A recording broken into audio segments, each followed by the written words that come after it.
台南市一个70岁老乡亲有小可的失智症，日前骑着乌托摆为台南骑到南投的中兴新村，总共是骑150多公里。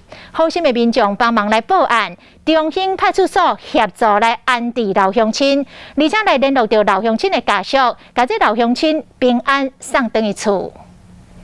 画面中有一个老大人挺只脚伫大路底行，警方判断讲可能是乌托摆骑甲无油。后来去附近细个一个民众引导落门，希望讲载去台中车头，验过了，互人感觉怪怪。这细个民众终于载去中兴派出所。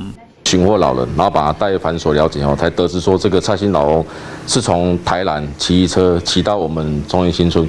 警方讲，这个老大人敢若小可有失智症，再去骑倒摆为台南走去南投的中兴新村，发现讲已经无体力啦。甲安打了后，协助暂时休困食物件，并且联络引导的人。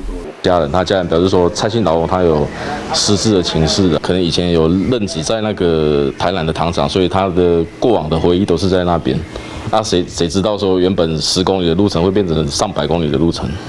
警方确定这个老大人已经平安回去了后，才放心。引导人嘛真感谢南投警方温暖的表现。